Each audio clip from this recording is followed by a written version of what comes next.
वह अपने कोठरी नुमा कमरे में बिस्तर पर पेट के बल लेटी न जाने किन ख्यालों में गुम मुस्कुरा रही थी। यह मुस्कुराहट बहुत कम कभी कभी ही उसके चेहरे पर देखने को मिलती। जिस दिन वह घर में अकेली हो, वह दिन उसके लिए किसी त्योहार से कम न होता। एकांत में अपनी तन्हाइयों के साथ ही सही वह थोड़ा खुश होकर अपनी जिंदगी जी लेती। आज का दिन भी उसके लिए त्योहार जैसा ही था। घर के सभी लोग पड़ोस में हो रहे समारोह में सम्मिलित होने गए थे। निमंत्रण तो सारे परिवार का था, परंतु किसी भी शुभ कार्य या विवाह समारोह में उसका जाना वर्जित था। इसलिए आज वह घर में अपनी तन्हाइयों के साथ 2-4 पलों में खुशियों को जी लेना चाहती थी। उसकी घनी काली कुंतल राशि उसकी कमर, पीठ पर लहराकर ऐसे अटखेलिया कर रही थी, जैसे आज की इस स्वतंत्रता को वह भी जी लेना चाहती हो। अन्य दिनों उनको भी जूड़े में बंधे रहना पड़ता था। जब कभी यह केश उसके चेहरे पर आ जाते, तो उसकी खूबसूरती में 4 चांद लग जाते। जिसकी खूबसूरती यह बढ़ाते थे, उसका खूबसूरत दिखना उसके लिए वरदान नहीं अभिशाप था। वह विधवा जो थी, एक ऐसी विधवा जिसे सुहागन होने का मतलब भी न पता था। पता भी कैसे होता, सिर्फ 5 दिन के लिए ही तो वह सुहागन बनी थी। सिर्फ 5 दिन। यह ख्याल आते ही उसकी सूनी बंजर पड़ी काली आंखों से आंसू की कुछ बूंदें उसकी कनपट्टियों को भिगोती हुई नीचे टपक पड़ी। होठों की मुस्कुराहट की जगह दुख और अवसाद ने ले ली। इसके साथ ही वह अतीत की गहराइयों में उतरती चली गई, डूबती चली गई उन दिनों जब वह भी औरों के जैसे हंसती खेलती थी, जब उसका भी एक नाम था। मंजरी। आजकल उसे सब विधवा ही कहते हैं। यूं तो 3 बहनों में मंजरी दूसरे नंबर की थी, पर उसे सब प्यार से सब छोटी ही बुलाते। शायद माँ बाप को लगा होगा कि 2 बेटियों के बाद अब बेटी नहीं होगी, इसलिए मंजरी को सब छोटी ही बुलाते। साफ रंगत और बड़ी बड़ी आंखों वाली मासूम सी मंजरी बरबसी सभी का ध्यान अपनी तरफ आकर्षित कर लेती। खेलते कूदते शरारत मस्तियों के बीच वह 10 वर्ष की हो गई। साथ ही उसने 5वीं कक्षा तक पढ़ाई भी करी। इससे आगे न उसका पढ़ने का मन हुआ, न परिवार वालों ने पढ़ाना जरूरी समझा। गांव में एक कहावत है, बिटिया पढ़ी लिखी के कहा करी है, फूकनू तो चूल्हों ही है। स्कूल छूटने के बाद उसका अधिकतर समय पेड़ों पर खेलने और झूला झूलने में निकल जाता। सारा दिन झूला झूलना, पेड़ों पर मटरगश्ती करना और कभी कभी सहेलियों के साथ नदी पर नहाने निकल जाना, यही उसकी दिनचर्या थी। सारा दिन हरी काका के बाग से जामुन और आमी तोड़ने में निकल जाता। इस सब के बीच कब 2 साल निकल गए उसे पता भी नहीं चला। कभी कभी माँ गुस्सा करती, सारे दिन उटपटांग खेलती रही हो, कबहू घर गृहस्थी भी सीखो, ससुरे हम साथ न जहे। इस पर दादी माँ झिड़क कर कहती, बहुरिया साल 2 साल खाए खेले देहुओं के बाद तो शादी हुई जहे। पर अम्मा के साथ गृहस्थी का बोझ कैसे उठाए पे, माँ चिंतित आवाज में कहती, रे सब करी ले है, तुम चिंता नाही करिबे करो। इसके बाद माँ की बोलने की हिम्मत नहीं होती, और ना ही कभी उसने माँ की बात को इससे आगे सुनना जरूरी समझा। उनकी बात पूरी होने से पहले ही वह भागकर बाबूजी के पास पहुंच जाती। दादी की कहानियों के बिना तो उसे नींद भी शायद कभी आए हो। पर कहते हैं, जिंदगी दुख सुख का मिला जुला संगम है। जिंदगी में धूप छाया आती जाती रहती है, परंतु उसके नसीब में बदनसीबी की काली छाया लिखी थी। 2 वर्ष बाद ही, 14 की होने से पहले ही उसकी शादी तय हो गई। जब शादी हुई वह शादी का मतलब भी नहीं समझती थी। कुछ दिन के बाद ही शादी की रस्में शुरू हो गई। लगन, हल्दी की रस्मों के बाद तय दिन बारात भी आ गई। शादी के सारे रस्मों रिवाज उसने ऊँगते अलसाते पूरे कर दिए। जैसा सब कहते गए वह करती गई। उसे न शादी की खुशी थी न गम। यह सब उसके लिए गुड़ियों के खेल से ज्यादा कुछ न था। सारे विवाह संस्कारों के बाद जब विदाई का समय आया, तब उसे अपनी जिंदगी बदलने का एहसास हुआ। घर से अलग होने के डर से ही कांप गई। अपनी माँ के गले लगकर चीख पड़ी, नहीं जाएंगे हम कहीं, नहीं जाएंगे अम्मा नहीं जाएंगे। परंतु बेटी तो पैदा ही दूसरे घर के लिए होती है। उसके भाई ने जैसे तैसे गोद में उठाकर विदा किया। रोती कल्पती मंजरी अपने ससुराल पहुंच गई। ससुराल में सभी खूब लाड़ लड़ाते। सारा दिन मेवा मिष्ठान तश्तरी में उसके पास पड़े रहते, पर मंजरी को तो कुछ अच्छा ही न लगता। उसकी पसंद की रबड़ी की कटोरी को वह आंख फेरकर भी न देखती। मेवा, मिष्ठान, रबड़ी, पूरी, कुछ भी उसे फूटी आंख न सुहाता। स्वच्छंद आसमान में पंख पसार के उड़ने वाली चिड़िया को पिंजरे का भी रास नहीं आता। वही हाल मंजरी का था। सासू माँ बलैया लेती न थकती थी। जो भी देखता, मंजरी के रूप की प्रशंसा किए बिना न रह पाता। मीठा फल, ठंडा पानी पड़ोसन उसकी सास को बोलती, संजू की माँ कहाँ से ढूंढ कर लाए हो ऐसी रूपवान बहू। तब तक दूसरी पड़ोसन बोल पड़ी, रे बहू की कोई और भी बहन हो तो हमारे लड़के का भी ब्याह करा दो। बस बहू ऐसी ही होनी चाहिए, सुथरी। बेचारी मंजरी नए घर नए माहौल में सरमाई सकुचाई सी एक कोने में बैठी रहती। जिंदगी में आए इस परिवर्तन से, जहां उसके सभी रिश्ते नाते पीछे रह गए थे, वही कुछ नए रिश्ते उसे मिले भी थे। नए रिश्तों में उसे एक नया रिश्ता नई दोस्ती के साथ मिला था। उसकी छोटी नंद, जो उसकी हमउम्र ही नहीं बल्कि उसी के जैसी थी, चपल, चंचल, हवाओं के साथ उड़ने वाली। एक जगह तो जैसे उसका पैर टिकता ही न था। परंतु नई दोस्त जैसी भाभी मिलने से उसकी जिंदगी में भी थोड़ी स्थिरता आ गई थी। दोनों बैठ जाती तो घंटों बतियाती रहती। उन दोनों के घुलने मिलने से सासू माँ भी मंजरी की तरफ से थोड़ा निश्चिंत हो गई थी। सभी को वह जानती थी, पर जिसके साथ बंधकर वह यहाँ तक चली आई थी, उसकी अभी तक उसने शक्ल भी न देखी थी। एक दिन दोपहर को मौका देखकर मनोज, उसका पति, उसके कमरे में आ गया। दूसरों के मुंह से अपनी पत्नी की बड़ाई सुन सुनकर वह बहुत खुश होता। इसलिए मौका मिलने पर वह अपनी पत्नी को देखने का मोह न छोड़ पाया। जब उसने मंजरी को देखा तो देखता ही रह गया। कितनी सुंदर हो तुम, उसके मुंह से बरबस ही निकल गया। उधर मंजरी शर्म के मारे गर्दन झुकाए पैर के अंगूठे से जमीन खुरचती खड़ी रही थी। एक बार भी गर्दन उठाकर ऊपर देखने की हिम्मत नहीं हुई थी उसकी। वह लाख कहता रहा, मंजरी हमारी तरफ देखो, तुम हमारी दुल्हन हो। मगर मंजरी को तो जैसे कुछ सुनाई ही नहीं दे रहा था। और मनोज उसकी शर्म को अकड़ समझकर पैर पटकता हुआ बाहर निकल गया था। उसके अगले दिन ही मंजरी के भाई पगफेरे के लिए आ गए थे और वह खुशी खुशी वापस चली गई थी अपने मायके, अपनी माँ के पास। उसके आने के बाद ही अगले दिन आई थी वह मनहूस खबर, जिसने उसकी जिंदगी से सारे रंग छीनकर बेधव्य की सफेद साड़ी उड़ा दी थी, कालिक पोत दी थी। उसकी मेहंदी लगी हथेलियों पर। हंसते खिलखिलाते परिवार में अचानक से मातम पसर गया था। आनन फानन में मंजरी को लेकर सभी उसके ससुराल पहुंच गए थे। जिस घर में कल तक ढोलक की मधुर ध्वनि और मंगल गीत सुनाई दे रहे थे, वहां आज करुण क्रंदन और चीख पुकार मची थी। बड़ा हृदय विदारक दृश्य था। कोई किसी को संभालने वाला नहीं था। बेचारी मंजरी, वह तो चेहरा भी न देख पाई थी अपने हमसफर का, और वह उसे छोड़कर जा चुका था हमेशा के लिए। दाह संस्कार के बाद उसके माता पिता दिल पर पत्थर थे रखकर अपनी मासूम बेटी को वही छोड़कर वापस चले गए। एक दिन पहले उसे कितने चाव से सजाया था उसकी जेठानी और नंद ने। आज वही लोग उसके शरीर से एक एक कर सुहाग की निशानियों को मिटा रहे थे। चूड़ियों को तोड़कर मांग के सिंदूर को रगड़कर पोंछ दिया गया। रंग बिरंगे कपड़ों की जगह सफेद साड़ी पहना दी गई। जिस मंजरी की कल तक सब तारीफ करते न थकते थे, आज वही उसे हिकारत भारी नजरों से देख रहे थे। ऐसा लग रहा था, जो भी हुआ उसकी जिम्मेदार मंजरी है। वह मासूम सबकी नजरों में गुनहगार बन गई थी। मकान के पिछले भाग में एक पुरानी कोठरी बनी हुई थी। वहां लाकर उसे बिठा दिया गया। जिस मंजरी के पास से कल तक भीड़ कम न होती थी, आज वह एकदम अकेली उस कोठरी के कोने में सिर को दोनों घुटनों में छुपाए डरी सहमी बैठी थी। वह कब तक इसी स्थिति में बैठी बैठी सो गई, उसे खुद भी पता नहीं चला। सुबह जब उसकी नींद टूटी तो उससे खड़ा भी नहीं हुआ जा रहा था। आंखें लगातार रोने से सूज चुकी थी। खड़े होने में टांगे कांप रही थी। पपड़ी पड़े होठों को जीभ से थोड़ा तर करके खुद को किसी तरह समेटकर लड़खड़ाते कदमों से वह कमरे से बाहर आई।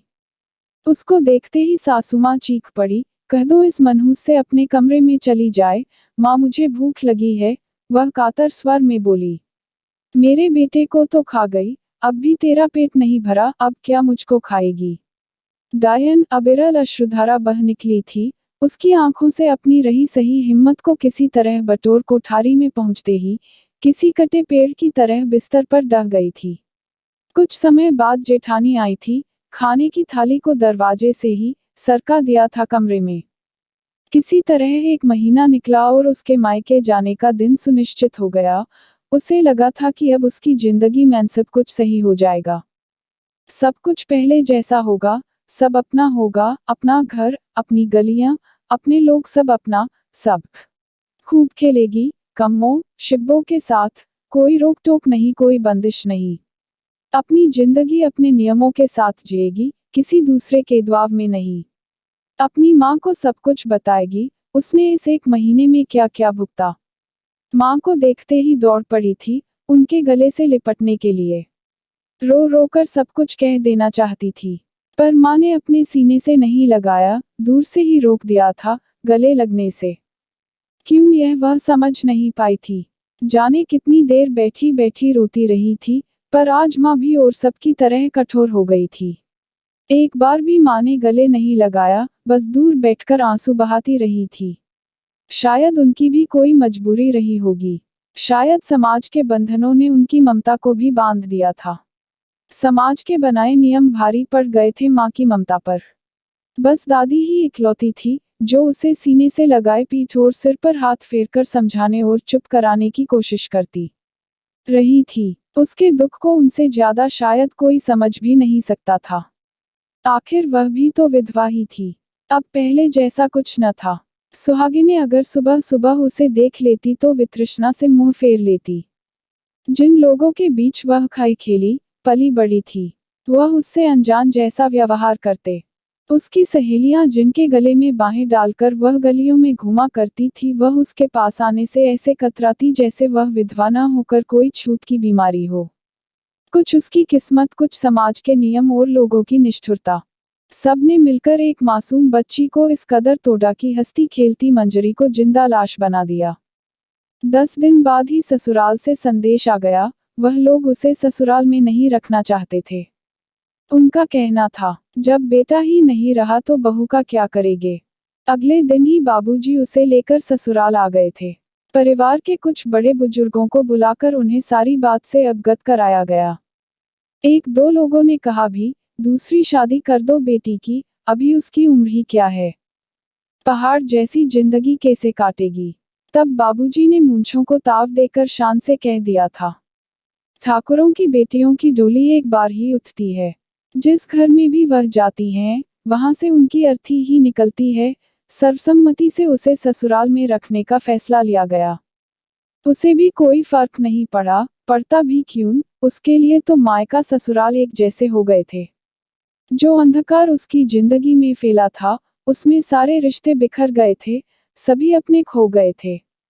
अब उसके लिए सभी पराये थे, यहाँ भी और वहाँ भी। इन परायों के साथ ही उसे अब अपनी जिंदगी को ढोना था, अकेले ही उठाना था। जिंदगी का बोझ अपने आप ही पोंछना था आंसुओं को। सभी की राय के बाद उसे ससुराल में रख लिया गया। नियम कायदों की बेड़ियों में जकड़ दी थी उसकी जिंदगी, और दे दी गई थी यह अंधेरी सी कोठरी। उस दिन से आज तक यह कोठरी ही उसकी दुनिया है। अब तो यह कोठरी उसे अपनी सी लगती है। जितना अपनापन उसे यहाँ महसूस होता है, उतना कहीं नहीं। यहाँ का अंधेरा उसे अपना सा लगता है। लगे भी क्यों नहीं, उन दोनों की जिंदगी में इतनी समानता जो है, एक जैसी ही तो है उनकी जिंदगी। जितना अंधेरा उस कोठरी में है, उससे कहीं ज्यादा उसकी जिंदगी में। दोनों की जिंदगी में आने वाले उजालों को दीवारों ने रोक रखा है। फर्क बस इतना है कि उसकी दीवारें पत्थर की हैं, और मंजरी की जिंदगी समाज की दीवारों के कारण अंधकार में है। उन दोनों को उजाले की जरूरत है, परंतु उसके लिए इन मजबूत दीवारों को तोड़ना होगा, जो मंजरी के लिए नामुमकिन ही नहीं, असंभव है। सुहागन क्या होता है यह तो वह न समझ सकी थी, परंतु विधवा होना क्या होता है यह वह अच्छे से जान गई थी। अभी वह अपने अतीत में ही गुम थी कि दरवाजे पर खटखट की आवाज से उसकी तंद्रा भंग हुई। वर्तमान में लौटते ही उसे समय का भान हुआ। झटपट से साड़ी सही कर बालों का जूड़ा बनाया और सिर पर पल्लू खींचते हुए दरवाजा खोला। सामने नंद खड़ी थी। वह कुछ कहती उससे पहले ही नंद ने आंखों से पीछे की तरफ इशारा किया। आंगन में खड़ी सासुमां हाथों में थाली लिए हुए बड़बड़ाती हुई रसोई की तरफ जा रही थी। मंजरी को देखते ही उनका गुस्सा फूट पड़ा। महारानी सारा दिन चारपाई ही तोड़ती रहोगी तो काम क्या नौकर करेंगे? घर से निकलते ही आजादी मिल जाती है। बड़बड़ाते हुए रसोई में थाली रख वह बाहर की तरफ निकल गई और मंजरी सिर झुकाकर अपने दैनिक कामों में लग गई। समय का पहिया अनबरत चलता रहता है, वह न कभी किसी के लिए रुका है, रुकेगा। समय के साथ प्रकृति भी अपने रंग बदलती रहती है, ऋतुएं आती जाती रहती है। प्रकृति बिना किसी भेदभाव के अपने उपहारों को मनुष्यों में बांटती रहती है। फूल अपनी खुशबू, चांद अपनी शीतलता, सूरज अपनी तपिश सभी में बराबर रूप से बांटता है। मंजरी को विधवा हुए 4 साल हो चुके हैं। इन 4 सालों में सब कुछ बदल गया। इस बदलाव के बहाव से मंजरी भी अछूती नहीं है। उसमें भी बहुत से परिवर्तन आ गए हैं। 14 साल की मासूम मंजरी अब 18 साल की नवयौवना है। रूखी सूखी रोटी खाकर भी मंजरी में गजब का निखार आया है। 5 इंच की लंबाई, काले घने लंबे बाल, गहरी काली आंखें जिनमें हमेशा उदासी डेरा डाले रहती, दूधिया रंगत, भरा हुआ शरीर और उस पर पतली सी कमर। कुल मिलाकर किसी कवि की कल्पना सी खूबसूरती की मालकिन है मंजरी। पहली नजर में उसे देखने से ऐसा लगता जैसे किसी जादूगर ने संगमरमर की मूर्ति में जान डाल दी हो। उसके करिश्माई रंग रूप ने घरवालों की चिंता के साथ ही सासुमां के तानों में भी इजाफा कर दिया है। उनके दिल में मंजरी की फिक्र बढ़ गई है, या फिर उसके मोहक रूप से उन्हें अपने घर की इज्जत खतरे में दिखाई देने लगी है, कहना मुश्किल है। पर कारण जो भी हो, इसका खामियाजा मंजरी को ही उठाना पड़ता है। गाहे बगाहे उनके ताने और गालियां मिलती ही रहती हैं। हाँ, जेठानी जी का रवैया थोड़ा नरम पड़ गया है। पहले की उपेक्षा उनके व्यवहार में बहुत परिवर्तन आ गया है। अब शायद मंजरी में उन्हें अपनी छोटी बहन दिखती है। यह बात अलग है कि सासू माँ के सामने उनकी भी एक न चलती। उनके दोनों बेटे भी मंजरी को बहुत प्यार करते हैं। चाची चाची की रट लगाए आगे पीछे घूमते रहते, खाना चाहिए हो या फिर कुछ और चाची के पास दौड़े चले आते। कोई भी चीज आती बाहर से, मंजरी के लाख मना करने पर भी अपनी दादी की नजरों से बचाकर भागकर मंजरी को दे जाते। वह बाहर होती तो कमरे में रख जाते। मंजरी के लिए इतना ही काफी है। उन बच्चों का प्यार किस्मत के दिए जख्मों पर मरहम का काम करता है। उसने अपनी सोच को इतना सकारात्मक बना लिया है कि किसी भी बात का उस पर कोई असर नहीं होता, या यूं कहो, इस सब की उसको आदत सी पड़ गई है। उनकी बातों को एक कान से सुन दूसरे से निकाल वह फिर पूरी लगन से घर के कामों में जुट जाती। उसे पता है, जब जिंदगी को ऐसे ही जीना है तो उसके मुताबिक ढल जाने में ही भलाई है। मंजरी को अब तक यकीन हो चुका था, यह सफेद साड़ी ही उसकी जिंदगी है, परंतु नियति को शायद उसका बेधव्य मंजूर नहीं। वह समय के साथ मिलकर उसके जीवन में रंग भरने का ताना बाना बुन रही है। गर्मी का निष्ठुर मौसम बदलकर बरसात के सुहाने मौसम में परिवर्तित होने लगा है। चारों ओर सूखे और वीरान पड़े खेत अब हरे भरे हो चले हैं। पगडंडियों पर जमी घास ऐसी लगती है जैसे प्रकृति ने हरी मुलायम मखमली कालीन बिछा दी हो। बादलों की दूर होती गड़गड़ाहट के साथ ही मोर अपने पंखों को फैला गर्दन को बादलों की तरफ उठाकर ऐसे नाचने लगते जैसे कि वह पंख रूपी हाथों को फैलाकर बादलों का हृदय से स्वागत कर रहे हैं। कभी कभी समय मिलने पर मंजरी भी छत पर चढ़ जाती और इन हरे भरे अप्रतिम दृश्यों को अपलक निहारती रहती। यह हरियाली कुछ वक्त के लिए उसकी सूनी आंखों की उदासी को दूर कर देती। एक तरफ जहां बारिश का मौसम अपने शबाब पर था, वहीं आपराधिक तत्वों के हौसले भी बुलंद थे। अपराधी प्रशासन को चुनौती देते हुए आपराधिक वारदातों को अंजाम देने में मशगूल थे। आए दिन किसी न किसी गांव में लूटपाट, मारपीट, हत्या के साथ साथ बलात्कार की खबरें भी आती ही रहती। जहां ग्रामीण इन अपराधों से त्रस्त है, वहीं प्रशासन लाख कोशिश करने के बाद भी अपराधों पर लगाम लगाने में पूर्णतः असफल रहा है। मंजरी के गांव से 6 किलोमीटर की दूरी एक कस्बा है, रतनपुर। रतनपुर के बीचों बीच एक पुलिस थाने के अलावा उसके अंतिम छोर पर एक पुलिस चौकी भी है। जब प्रशासन अपराधियों पर किसी भी तरह से लगाम लगाने में असफल रहा तो उन्होंने पुलिस चौकी को किसी गांव में स्थानांतरण करने का निर्णय लिया गया। अब समस्या यह थी कि चौकी बनाई किस गांव में जाए। काफी सोच विचार के बाद पुलिस चौकी को मंजरी के गांव रामपुर में उसके घर के सामने खाली पड़े पंचायत घर में स्थापित करने का निर्णय लिया गया और चौकी इंचार्ज के रूप में नियुक्त किया गया पराग पांडे को। साथ ही उसे आसपास के गांवों में हो रहे अपराधों को रोकने की जिम्मेदारी भी दी गई। 22 साल का पराग देखने में किसी फिल्मों के हीरो से कम नहीं लगता है। 6 फुट की हाइट, कसरती शरीर और क्लीन सेव चेहरे पर खाकी वर्दी खूब फबती, वर्दी पर चमकते सितारे उसके व्यक्तित्व को और निखार देते। एक तो नई भर्ती उस पर गर्म खून, दृढ़ इच्छाशक्ति के साथ वह किसी भी परिस्थिति का सामना करने के लिए तैयार रहता। ईमानदारी, देशप्रेम और कर्तव्यनिष्ठा उसमें कूट कूट कर भरी हुई है। उसकी इन्हीं सभी खूबियों को देखते हुए अपराधियों को पकड़ने और अपराध को कम करने का दुष्कर काम उसे दिया गया। इससे पहले कि पुलिस चौकी गांव में आती, उससे पहले ही उन हैवानों की कुदृष्टि मंजरी के गांव पर पड़ गई। एक तरीके से उसका घर गांव में सबसे पहले पड़ता था, क्योंकि गांव की शुरुआत सबसे पहले शिव जी के मंदिर से होती। उसके कुछ दूरी पर प्राथमिक विद्यालय पड़ता, उसके बाद मंजरी के चाचा ससुर का घर था, परंतु वह खाली पड़ा हुआ था। सामने भी पंचायत भवन था। उसके बाद ही बस्ती शुरू होती थी। आस पड़ोस खाली होने की वजह से मंजरी का घर कुछ एकांत में हो जाता। वैसे भी लुटेरे घनी और बीच बस्ती के बजाय गांवों के बाहरी हिस्से में बने मकानों पर ज्यादा हमला कर लूटपाट को अंजाम देते हैं, जिससे खतरा होने पर वह आसानी से भाग सकें। मंजरी के जेठ जी नौकरी करते हैं, इसलिए वह घर पर तीज त्योहार पर ही आते। उनका अधिकतर समय बाहर ही गुजरता। लुटेरे कई बार लूटपाट के अलावा जवान लड़कियों और महिलाओं को भी अपना शिकार बनाते, इसलिए मंजरी की सासुमां ने अपनी बेटी को सुरक्षा की दृष्टि से अपने पीहर भाइयों के पास भेज दिया था। अब घर में मंजरी, उसकी जेठानी, उनके दोनों बेटे और सास ससुर ही थे। उस दिन किसी रिश्तेदार के यहाँ होने वाले अखंड रामायण पाठ ससुर जी को भी जाना पड़ा। घर में बस औरतें ही बची थी।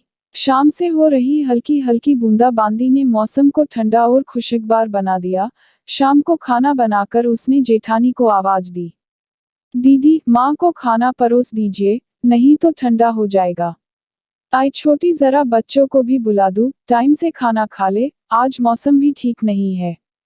उनको मैं खिला दूंगी, आप माँ को खाना दे दो। ठीक है, तुम ही खिला देना अपने लाडलों को। उसके बाद जेठानी ने थाली लगाए और बाहर बरामदे में बैठी सासुमां को देने चली गई। खाना बनाकर मंजरी एक थाली और लगा बच्चों को खिलाने बैठ गई। सभी के खाने के बाद मंजरी ने भी खाना खाकर बर्तन साफ किए।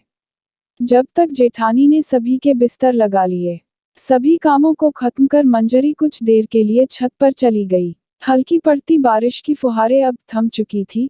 बादलों ने चांद पर अभी भी कब्जा कर रखा था।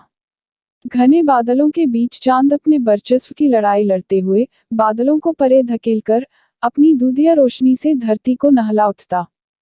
अगले ही पल बादल चांद को अपने पहलू में छिपने को विवश कर अंधकार का साम्राज्य स्थापित कर देते। अंत में चांद की पुरजोर कोशिश से बादलों को हार मानकर हटना पड़ा।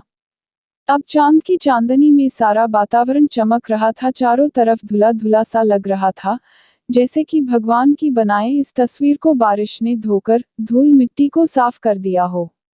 मंजरी काफी देर तक छत की मुंडेर पर बैठी चांद और बादलों की इस मूक लड़ाई को देखती रही।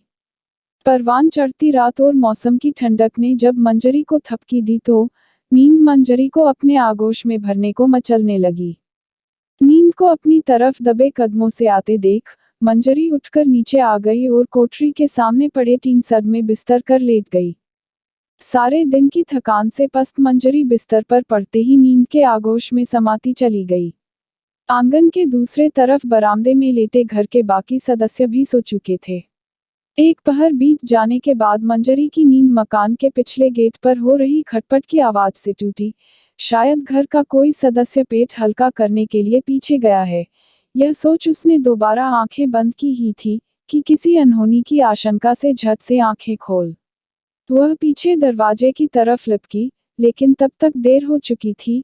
पीछे के रास्ते से 7-8 लोग घर के अंदर आ चुके थे, जिसमें 5-6 बरामदे की तरफ दबे पांव बढ़ रहे थे। बाकी के 2-3 गेट पर खड़े थे। उनको देखते ही मंजरी चीखती हुई गिरती पड़ती कमरे की तरफ भागी। उसके चीखने से घरवालों की नींद तो टूटी ही, साथ ही पीछे खड़े बदमाशों का ध्यान उसकी तरफ गया।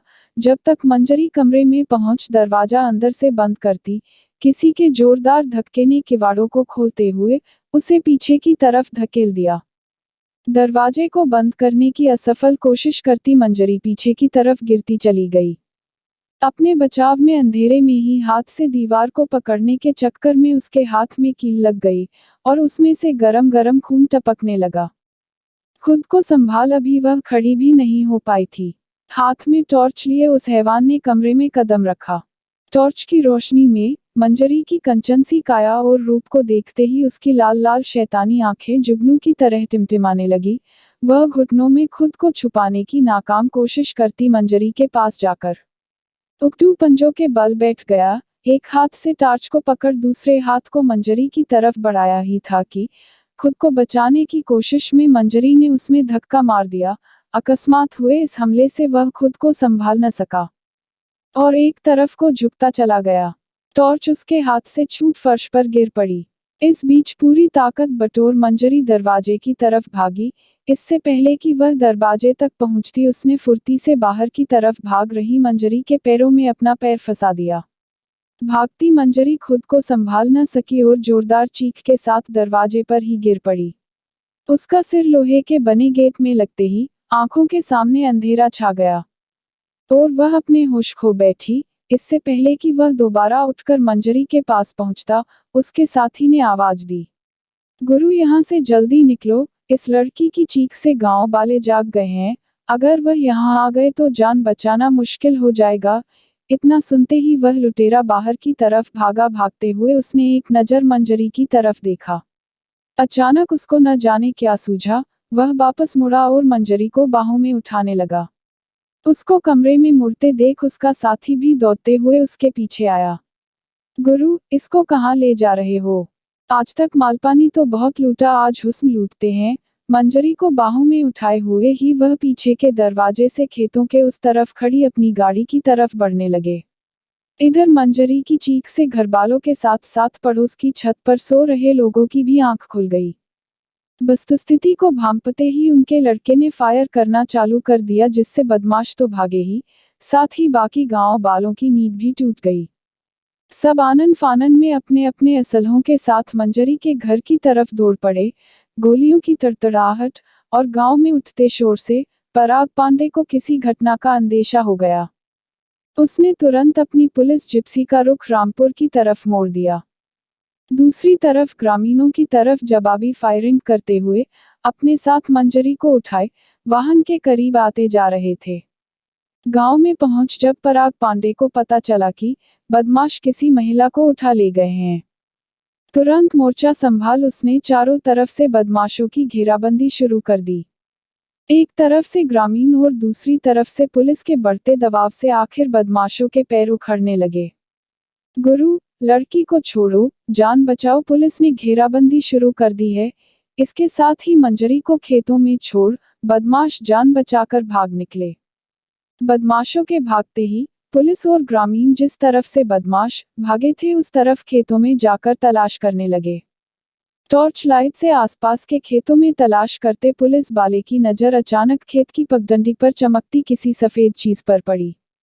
सर, देखिए, वह उस तरफ कुछ है शायद। इसके साथ ही सभी की नजर उस तरफ चली गई।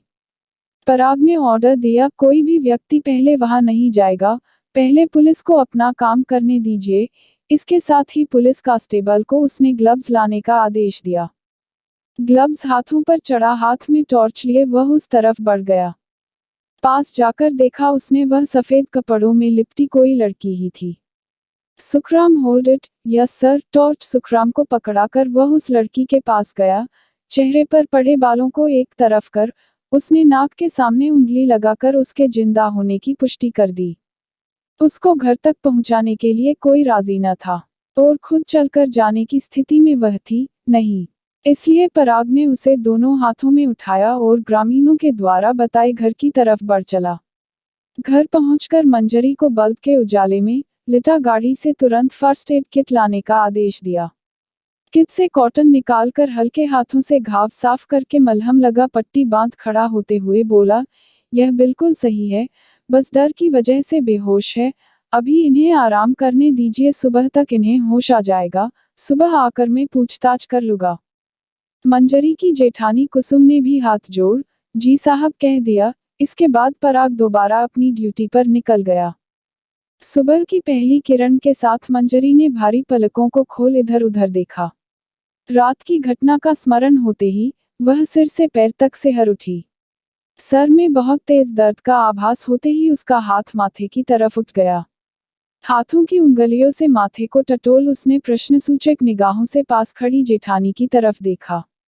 उसको परेशानी में देख जेठानी ने हल्के से उसका हाथ थाम प्यार से सिर पर हाथ फेर कहा, घबराओ मत छोटी, सब ठीक है। पर दीदी हुआ क्या रात को? उन्होंने किसी को नुकसान तो नहीं पहुंचाया, सब ठीक तो है न? हाँ छोटी, सब ठीक है। पहले उठकर हाथ मुंह धोकर कुछ खा लो, डॉक्टर आता ही होगा। बिस्तर से उठकर हल्के कदम बढ़ाती हुई मंजरी बाथरूम की तरफ बढ़ गई। रात के उस स्पर्श को महसूस कर उसे खुद से ही घिन आ रही थी।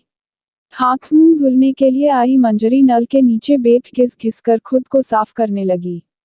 निशान अगर जिस्म पर हो तो मिट भी सकते हैं, पर कल रात की घटना ने मंजरी के मन को घायल किया था। अमिट निशान छोड़ दिए थे उसके मस्तिष्क पर।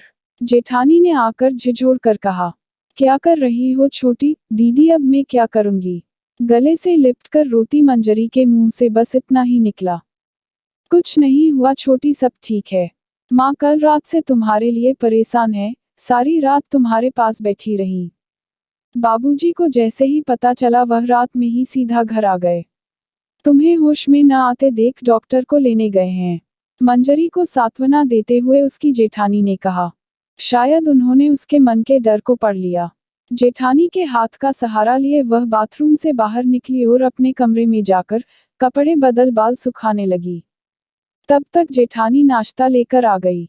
नाश्ता खत्म कर अभी वह खड़ी ही हुई थी कि बाहर जिप्सी के रुकने की आवाज के कुछ समय बाद ही ठक ठक करते बूटों के आवाज के साथ पराग ने उसकी सास और जेठानी के साथ कमरे में कदम रखा।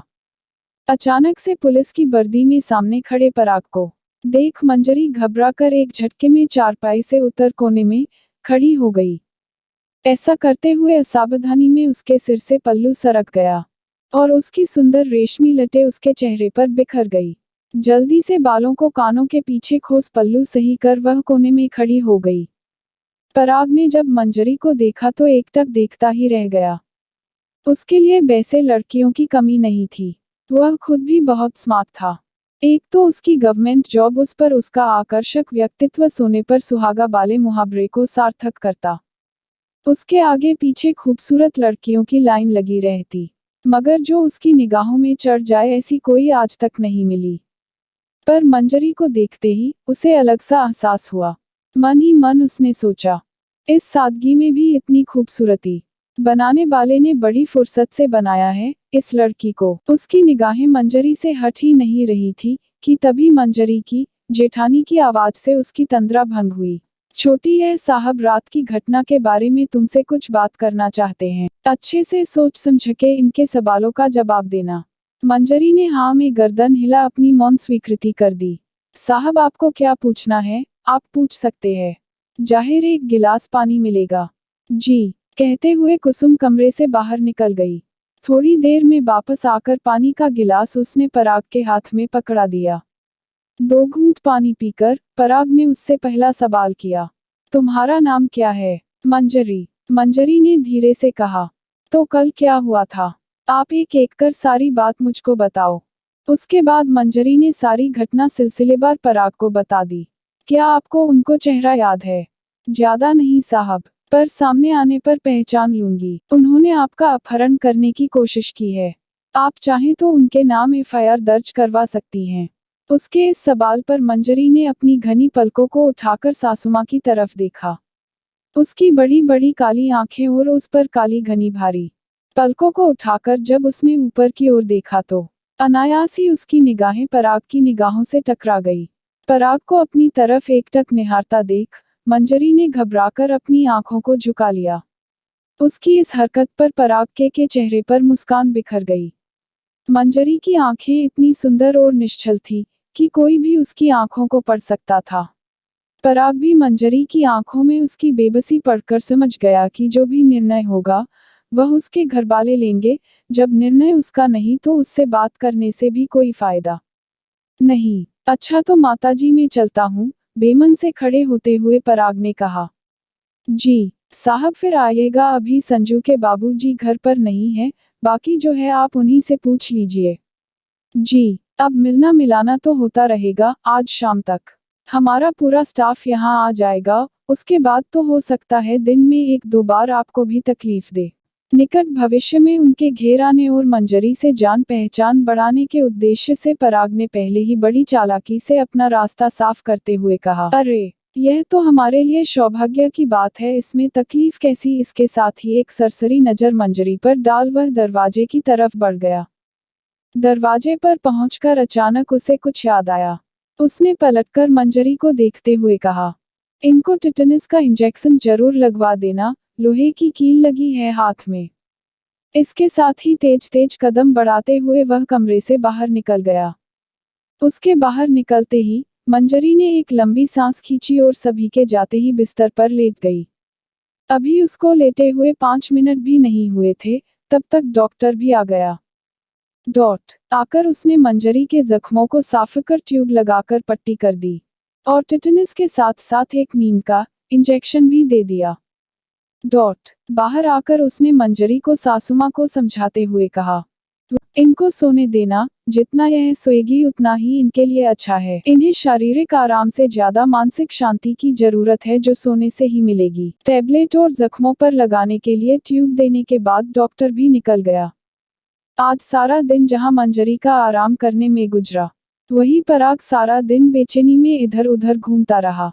लाख कोशिशों के बावजूद भी वह अपना ध्यान मंजरी से नहीं हटा पा रहा था। उसका चेहरे पर बिखरी लटों को पीछे करना पराग के मन को विचलित कर जाता। अगले ही पल उसका पलके उठाकर एकदम से नजरें झुकाना पराग के चेहरे पर मुस्कुराहट ला देता। कई बार उसने सोचा कि एक बार चलकर देख लूं, फिर सोचता अभी नहीं, शाम को जाऊंगा, अभी आराम कर रही होगी, नहीं दिखी तो जाना बेकार हो जाएगा। आज का दिन पराग के लिए काटना दूभर हो गया था। शाम होते होते पुलिस चौकी का सारा स्टाफ वहां आ गया।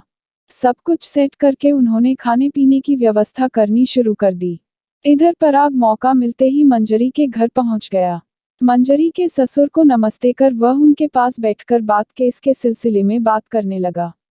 उन्होंने एफआईआर दर्ज करवाने के लिए इस शर्त पर हामी भर दी कि मंजरी का नाम इस सब में कहीं नहीं आएगा। पराग ने उन्हें पूरा आश्वासन दिया कि ऐसा कुछ नहीं होगा। जब काफी देर तक उसे मंजरी नहीं दिखी तो उसने खुद ही उनसे पूछा, अब तबीयत कैसी है मंजरी जी की? अब ठीक है साहब। पहली बात तो अभी मैं ड्यूटी पर नहीं हूँ, इसलिए आप मुझे साहब मत बोलिए। दूसरा मैं आपके बेटे की उम्र का हूँ, इसलिए मुझे पराग बुला सकते हैं। उसकी इस बात पर मंजरी के ससुर जी खुश होते हुए बोले, जब रिश्ता बनाया है तो निभाना भी पड़ेगा। हमें बाबूजी बोला है, तो आज से यह घर तुम्हारा भी हुआ। जब भी किसी चीज की जरूरत हो बेझिझक बोल देना बेटा। जी बिल्कुल। अंधा क्या चाहे दो आंखें वाली कहावत चरितार्थ हो रही थी पराग के लिए। कुछ देर की खामोशी के बाद पराग ने ही चुप्पी तोड़ते हुए कहा, अगर आपकी इजाजत हो तो हम मंजरी जी से मिल सकते हैं। केस के सिलसिले में उनसे कुछ बात करनी थी, पर उसका इस केस से क्या लेना देना। अरे चाचा जी, हमारा मतलब है उन लोगों को पहचानने में सिर्फ मंजरी जी ही हमारी मदद कर सकती है। उन्होंने बहुत करीब से देखा है उन बदमाशों को। ठीक है हो बेटा, मिल लो, जाने किस काली स्याही से नसीब लिखा कर लाए है यह लड़की।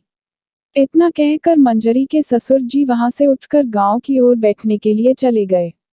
उनकी कही बात का मतलब समझने का प्रयास करता हुआ पराग भी घर के अंदर आ उसकी सासुमां के पास आकर बैठ गया। कैसी हो माता जी? ठीक है बेटा, अब तो तुम सब यही रहोगे। जी माता जी, बड़ी अच्छी बात है बेटा, अब हम गांव वाले चैन की नींद सो सकेंगे। अब तो कोई परेशानी नहीं होगी। अरे नहीं माता जी, हम लोगों के रहते हुए आपको चिंता करने की बिल्कुल भी जरूरत नहीं है। हाँ बेटा, अब हम अपनी बिटिया को भी वापस बुला लेंगे। आपकी बेटी? कहाँ है आपकी बेटी? और मंजरी जी आपकी बेटी नहीं तो कौन है? अरे नहीं बेटा, यह अभागन हमारी बिटिया नहीं बहू है, मंजरी की सास ने बुरा से मुंह बनाते हुए कहा। बिटिया को तो इन बदमाशों के डर से उसके ननिहाल भेज दिया है।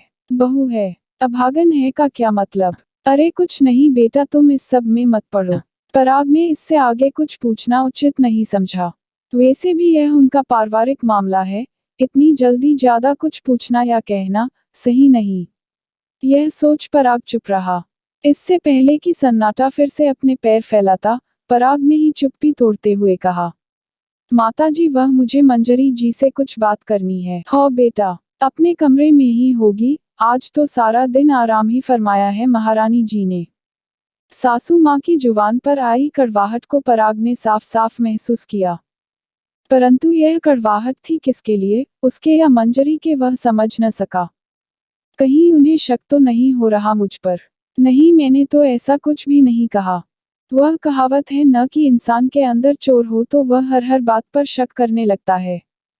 वही हाल पराग का हो रहा था। अपने दिल पर पत्थर रख, वह धीमे कदमों से मंजरी के कमरे की तरफ बढ़ा।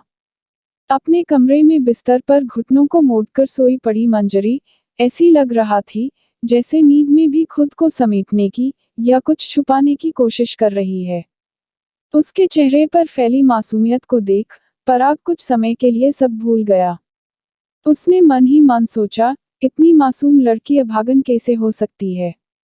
यह तो जिसकी जिंदगी में जाएगी उसके भाग्य खुल जाएंगे। कुछ सोचकर उसने दोबारा अपने कदम वापस आंगन की तरफ मोड़ दिए।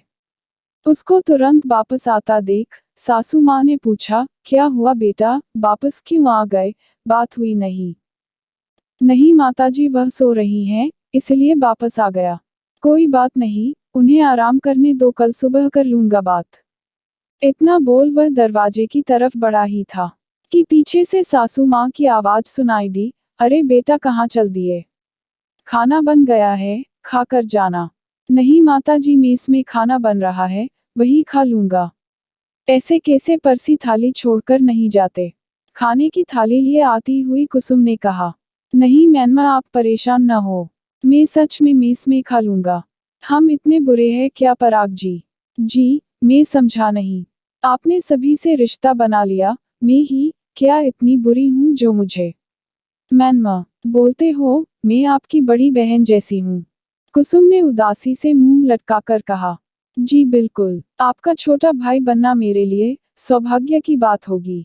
पर आपको दीदी तभी बोलूंगा जब आप मुझे आप नहीं कहेगी। ठीक है छोटे भाई, पर तुम्हें भी मेरी एक बात माननी पड़ेगी। क्या? तुम्हें रोजाना कम से कम शाम का खाना यही खाना पड़ेगा। कुसुम ने बड़े अपनेपन से कहा। जो हुकुम सरकार, बोलकर पराग हंस पड़ा। साथ ही कुसुम, उसकी सासू माँ भी मुस्कुरा दी। खाना खाकर पराग पुलिस चौकी में आया और वर्दी पहनकर गश्त के लिए तैयार होने लगा। बिन माँ बाप का बच्चा पराग आज बहुत खुश था। उसे हमेशा परिवार का अभाव महसूस होता था और आज भगवान ने बिना मांगे ही उसे सारे रिश्ते दे दिए थे। कुसुम का इतने अपनेपन से बात करना उसे बहुत अच्छा लगा। कहने को तो उसके चाचा चाची और उनके बच्चे भी थे, पर उसे वह घर के सदस्य नहीं बल्कि जिम्मेदारी समझते थे। पराग को उन्होंने भाई भाभी की मौत के बाद हॉस्टल में डाल दिया था। छुट्टियों में जब वह घर आता तो कोई उससे ढंग से बात नहीं करता। पराग को सभी के बीच रहकर भी अकेलापन महसूस होता। अपनों के होते हुए भी सारी जिंदगी अपनों के प्यार के लिए तरसता रहा। कभी कभी वह अपने माँ पापा को याद करके खूब रोता, पर न कोई उसके आंसुओं को देखने वाला था, न उसकी पीड़ा को समझने वाला। वक्त के साथ जैसे जैसे पराग बड़ा होता गया, उन लोगों का अपने प्रति व्यवहार उसके समझ में आता गया। धीरे धीरे उसने घर आना बंद कर दिया। अब छुट्टियों में वह एक्स्ट्रा क्लास ले लेता। उसने अपना सारा ध्यान अपनी पढ़ाई पर लगा दिया। पुलिस में भर्ती होना ही उसका एकमात्र लक्ष्य था। उसने सोच लिया था वह चाचा चाची के पास जाएगा जरूर, लेकिन कुछ बन जाने के बाद। अपनी जीतोड़ मेहनत और आत्मविश्वास के फलस्वरूप वह पहली कोशिश में ही पुलिस फोर्स में भर्ती हो गया। ट्रेनिंग पूरी कर वह जब वर्दी में घर लौटा तो चाचा चाची देखते ही रह गए। उन्हें नहीं पता था कि पराग पुलिस में भर्ती हो गया है, इसलिए अचानक से उसे पुलिस यूनिफॉर्म में देख उनके मुंह से बोल भी नहीं फूटे। बड़ी मुश्किल से चाची जी ने खुद को संयत कर कहा, अरे पराग अंदर आओ बेटा। उनके मुंह से पहली बार अपने लिए बेटा सुन, पराग के होंठों पर फीकी सी मुस्कान फैल गई। नहीं चाची जी मैं यही ठीक हूँ, मुझे टाइम नहीं है। बस मैं आपसे इतना कहने आया हूँ, मैं आज से आपको सारी जिम्मेदारियों से मुक्त करता हूँ। आपने आज तक जो मेरे लिए किया, उसके लिए बहुत बहुत शुक्रिया। आज के बाद मेरा आपसे कोई रिश्ता नहीं, नहीं मुझ पर कोई अधिकार हो। अगर जिंदगी में कभी जरूरत पड़े तो याद करिएगा। आपके एहसानों का बदला जरूर उतारना चाहूंगा। इतना कहकर बिना रुके वह वहां से चला आया। चाची जी अपना सा मुंह लिए दरवाजे पर खड़ी उसे जाते हुए देखती रहीं। उस दिन से आज तक उसने एक बार भी पीछे मुड़कर नहीं देखा, नहीं कभी घरवालों के बारे में जानने की कोशिश की। मगर जब आज कुसुम ने इतने प्यार और अपनेपन से उसे भाई कहा, तो उसे ऐसा लगा जैसे उसे कोई खजाना मिल गया हो, कोई बिछड़ा हुआ अपना मिल गया हो, जिसे वह बरसों से ढूंढ रहा था। इधर बिना भाई की बहन कुसुम भी पराग को भाई के रूप में पाकर बहुत खुश थी। एक तरीके से दो अपूर्ण लोगों ने मिलकर एक रिश्ते को पूरा कर दिया था। शाम अब धीरे धीरे रात में तब्दील हो चली थी। जहां कुछ समय पहले अस्त होते सूर्य की लालिमा बिखर रही थी, वही अब अंधकार ने अपना आधिपत्य जमा लिया।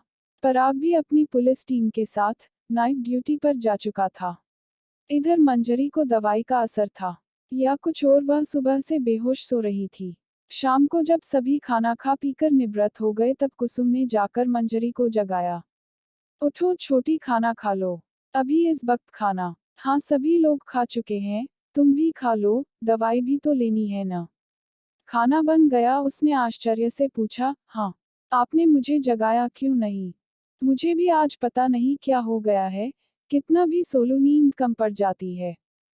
मंजरी ने मासूमियत से मुंह बनाते हुए कहा। अरे कोई बात नहीं छोटी, दवाई की वजह से तुम्हें नींद ज्यादा आ रही है। वैसे भी डॉक्टर ने कहा है, तुम जितना सोओगी उतना तुम्हारी सेहत के लिए अच्छा है। अब ज्यादा बात नहीं, चुपचाप खाना खाओ। कुसुम ने प्यार से मंजरी को डांटते हुए कहा।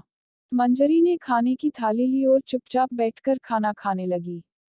खाना खाकर उसने दवाई ली और फिर से गहरे नींद के समंदर में गोते लगाने लगी, बिना इस फिक्र के कि किसी की रातों की नींद और चैन उसकी वजह से हराम हो चुका है।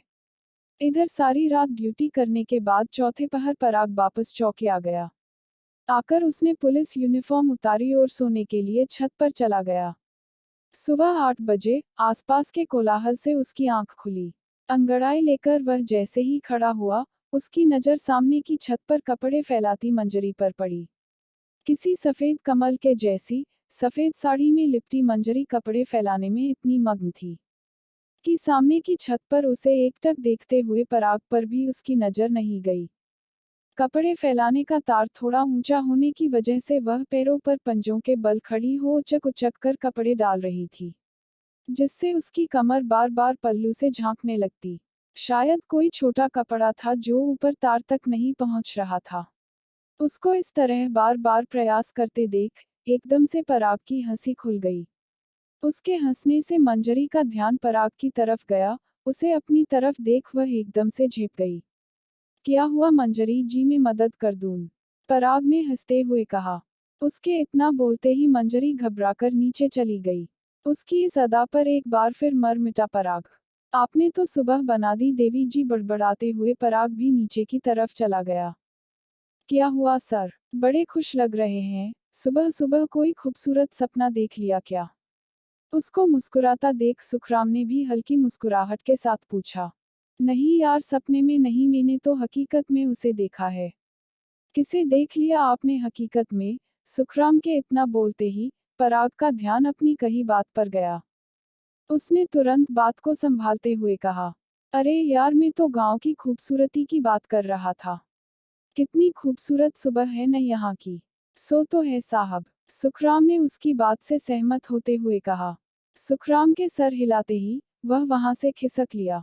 इधर नीचे आकर अपनी सांसें नियंत्रित करने की कोशिश में लगी मंजरी सोच रही थी, यह पुलिस वाले साहब मुझे इतनी अजीब नजरों से क्यों देखते हैं।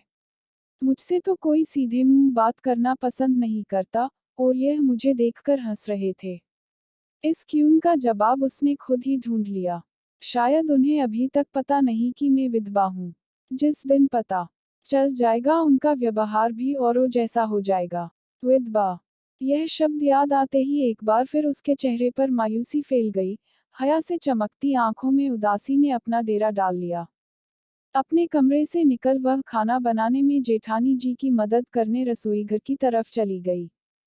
कुसुम को पता था मंजारी की तबीयत अभी पूरी तरह से ठीक नहीं, इसलिए उन्होंने मंजरी को मना भी किया था। पर सासू माँ के डर से वह खाना बनाने आ गई थी। कुछ समय बाद पराग भी नहा धोकर उसके घर की तरफ निकल आया। आते ही उसने कुसुम को आवाज दी, कुसुम दी, कहाँ हो? उन्होंने ने प्रत्युत्तर में आवाज दे उसे रसोई की तरफ बुला लिया। रसोई में कुसुम और मंजरी को एक साथ काम करते देख उसने चुटकी लेते हुए कहा, क्या बात है, राम लखन की जोड़ी एक साथ। उसकी इस बात पर कुसुम खिलखिलाकर हंस पड़ी। तुम बताओ क्या खाओगे आज? जो तुम्हें पसंद हो हम वही बनाते हैं। चलो चाय बना देती हूँ पहले। पियोगे न? जी सरकार, जरूर पीऊंगा, पर आपके नहीं, अपने हाथ की। तुम्हें चाय बनानी आती है? अरे क्या बात कर दी सरकार। यह पूछिए आपके भाई को क्या नहीं आता? अदा के साथ कॉलर ऊपर करते हुए पराग ने कहा। अब आप हटिए, मैं चाय बनाकर लाता हूँ। ठीक है, माँ जी के लिए भी बना लेना, वह भी मंदिर से आती होंगी। जब तक मैं बाबूजी के कपड़ों पर प्रेस कर देती हूँ। इतना बोलकर कुसुम रसोई से निकल कमरे की तरफ चली गई। मंजरी मुंह फाड़े आश्चर्य से उन दोनों की बातें सुन रही थी। वह मन ही मन सोच रही थी, यह भाई बहन कब बन गए। उसको इस तरह सोच में डूबा देख पराग ने उसे आवाज लगाई। मंजरी जी। पराग की आवाज के साथ ही मंजरी की तंद्रा टूटी। जी जी, पहली बात तो यह अपना मुंह बंद कीजिए, मक्खी घुस जाएगी। दूसरी बात, चाय बनाने का सामान दीजिए। असमंजस की स्थिति में फंसी मंजरी चाय बनाने का एक एक सामान निकालकर पराग को देने लगी। उसकी तरफ बिना देखे चाय बनाते हुए पराग ने कहा, आप कुछ पूछना चाहती है? एकदम से उसके इस तरह पूछने पर एक बार फिर मंजरी हड़बड़ा गई। आपको कैसे पता मुझे कुछ पूछना है? उसकी हड़बड़ाहट पर एक बार फिर पराग मुस्कुरा पड़ा। क्योंकि मैं पुलिस वाला हूँ, लोगों के चेहरे के भावों को पढ़ सकता हूँ। फिर आपकी तो आंखें ही आपके दिल की चुगली करती हैं। पराग ने बड़े दिलकश अंदाज में कहा।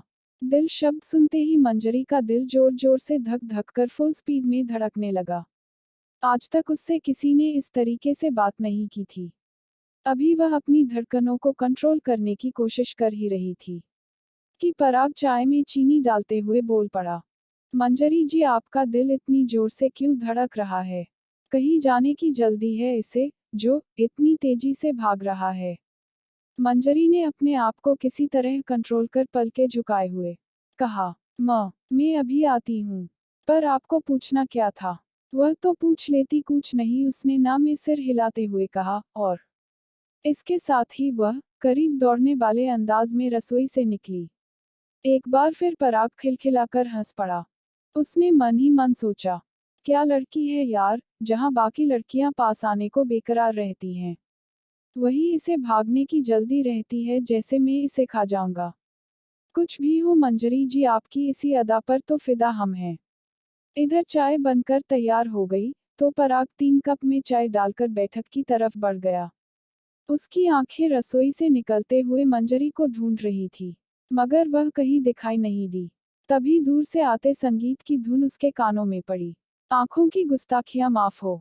पराग खुशमिजाज, व्यवहार कुशल लड़का था। हर किसी के साथ घुल मिल जाता। यह बात अलग है कि वह अपने व्यवहार से अपने परिवार वालों के दिल में थोड़ी भी जगह नहीं बना पाया। यह टीस रह रहकर उसके सीने में उठती, पर कुसुम से बहन भाई का रिश्ता जोड़ने के बाद 20 दिन में ही उनका रिश्ता 20 साल जितना गहरा हो गया। अब उनकी बात आप, तुम जैसे शब्दों से ऊपर जाकर तुम तक आ गई थी। मंजरी अभी भी पराग के लिए एक पहेली ही थी। हाँ, इन 20 दिनों में माताजी के बनावटी अपनेपन को भी वह भलीभांति समझने लगा था। कभी कभी उसे यह आभास भी होता कि उन्हें मंजरी का पराग के सामने आना भी पसंद नहीं है। इसलिए वह भी हमेशा कोशिश करता कि माताजी के सामने वह मंजरी से दूर ही रहे। उससे मंजरी का बुझा चेहरा देखा न जाता। जितना वह मंजरी के करीब आने की कोशिश करता, मंजरी उतनी ही दूर हो जाती। पर वह भी कब हार मानने वाला था, लेकिन वह यह भी अच्छी तरह जानता था कि उसके वर्तमान में खुशियां लाने के लिए उसके अतीत को जानना ही होगा। उसकी जानबाजी और दिलेरी की वजह से आपराधिक घटनाएं कम हो गई थी। कई बदमाश दबोच लिए गए तो कुछ अपनी जान बचा मैदान छोड़कर भाग खड़े हुए। जब भी पराग के पास टाइम होता वह मंजरी के यहाँ पहुंच जाता। मंजरी को देखे बिना उसका मन ही नहीं लगता। अब तो 2 वजह थी वहां जाने की। आज भी जब वह शाम के समय सोकर जागा, तो मंजरी के घर की तरफ चला गया। आज उसके सिर में सुबह से ही दर्द हो रहा था, अच्छी खासी नींद लेने के बाद भी। सिर दर्द में कुछ ज्यादा फर्क नहीं था।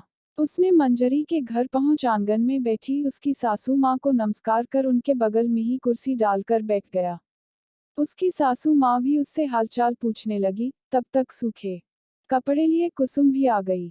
कपड़ों को पलंग पर रख उसके सिर पर हाथ फेरते हुए बोली, क्या हुआ पराग, इतना उदास क्यों है? कुछ नहीं दीदी। अरे ऐसे कैसे कुछ नहीं, तेरी आंखें तो देख लाल हो रही हैं। वह बस थोड़ा सा सिर में दर्द हो रहा है। चाय पी ले, अभी 2 मिनट में सही हो जाएगा। तू रुक, मैं अभी चाय चढ़ाकर आई। माँ जी आपके लिए भी बना लूं? नहीं बहू, मैं राम सिंह के यहाँ जा रही हूँ, 4 चक्कर लगा चुका है, जाकर देखूं क्या काम है। इतना कहते हुए सासुमाँ उठकर बाहर की ओर चली गई। कुसुम खड़ी होती उससे पहले ही पराग आकर उसके पास बैठ गया और उसे भी हाथ पकड़कर वहीं बिठा लिया। दीदी आप कहीं मत जाओ, पराग ने बच्चों की तरह जिद करते हुए कहा। अच्छा नहीं जाती चाय बनाने, पर तेल लाने दे, अच्छी सी चंपी करती हूँ। दर्द सिर पर पैर रखकर भागेगा। अच्छा ठीक है, कहते हुए पराग एक तरफ हो गया। कुसुम तेल लाकर उसके सिर की मालिश करने लगी। मालिश करते हुए ही उसने मंजरी को आवाज लगाई, छोटी छोटी जरा 2 कप चाय बना देना। जी दीदी कहती हुई छोटी रसोई घर में चली गई और कुसुम हल्के हल्के हाथों से पराग का सिर दबाने लगी। उसकी मालिश से पराग ने काफी हद तक राहत महसूस की। दर्द कम होते ही पराग की उटपटांग बातें फिर से शुरू हो गई। यार दीदी आप पहले क्यों नहीं मिली, कितना मिस किया मैंने आपको। अच्छा बातें बनाना तो कोई तुझसे सीखे। कुसुम ने उसके कान खींचते हुए कहा। पराग चिल्लाकर बोला, छोड़ दीजिए सरकार, कान टूट गए तो नौकरी से निकाल दिया जाऊंगा। उसकी इस बात पर कुसुम हंस पड़ी। अच्छा एक बात बताएगा पराग, सच बताना। जी बिल्कुल पूछिए मिलाड, यहाँ से जाने के बाद तू हमें भूल तो नहीं जाएगा? कैसी बात करती हो दीदी? हाँ वह तो पता है, कुसुम ने उसकी टांग खींचते हुए कहा। जिस दिन शादी हो गई, फिर तुझे यह भी याद नहीं रहेगा कि कोई कुसुम दीदी भी है। हमारा रिश्ता खून का तो है नहीं जो तू याद रखे, कुसुम ने फिर छेड़ते हुए कहा। अचानक पराग को जाने क्या हुआ, उसने पलटकर कुसुम के पैरों से लिपटकर उसके गोदी में सिर छिपा लिया। अब क्या हुआ, सिर सीधा कर पराग, तभी तो मालिश होगी। पर पराग ने उसकी एक न सुनी, वह उसके गोदी में ऐसे ही सिर छुपाए रहा। तब तक मंजरी भी चाय लेकर आ गई, तो कुसुम ने उसे फिर आवाज दी, चल चाय पी ले, ठंडी हो जाएगी। पर पराग फिर भी अत से मज न हुआ तो कुसुम ने जैसे तैसे उसे सीधा किया। पराग की आंखों में आंसू देखकर कुसुम उदास होते हुए बोली, क्या हुआ पराग, मैंने तो मजाक किया था, पागल तू तो रोने लगा। दीदी प्लीज मजाक में भी ऐसा मत बोलना, जब तक मेरी सांसें चलेंगी तब तक हमारा ऐसा ही रहेगा। अपनों के नाम पर तुम्हारे सिवाय मेरा है ही कौन न। कुसुम को भी अब गलती का एहसास हो रहा था। उसने पराग को बड़े प्यार से दुलारते हुए कहा, माफ कर दो लाला, अब ऐसी गलती कभी नहीं होगी। पास खड़ी मंजरी को अभी तक विश्वास नहीं हुआ कि पराग सच में रो रहा है। इसलिए वह अपना वहम दूर करने के लिए सिर झुकाए बैठे पराग के चेहरे की तरफ झुककर देखने लगी। उसने जैसे ही देखने के लिए सिर झुकाया, पराग ने अचानक से चेहरा ऊपर की तरफ किया। उसको इस तरह देखता पाकर पराग भी विस्मित हो गया। जो लड़की उसे देखते ही भाग जाती है, वह आज झुककर क्या देख रही है, मंजरी ने जैसे ही पराग को अपनी तरफ देखता देखा, वह हड़बड़ाकर पीछे हट गई। बो, मैं यह देख रही थी, आप सच में रो रहे थे। अच्छा झूठ, मैं भी रोया जाता है, मुझे तो पता ही नहीं था। नहीं, वो मैं चाय गर्म करके लाती हूँ। इतना बोलकर मंजरी अपने चिरपरिचित अंदाज में लगभग दौड़ते हुए रसोई की तरफ चली गई। उसके जाते ही पराग बोला, दीदी मैं पानी पीकर आता हूँ, तू बैठ मिला देती हूँ। नहीं मैं ले लूंगा, मुंह भी धुलना है, रोतू सा हो गया है।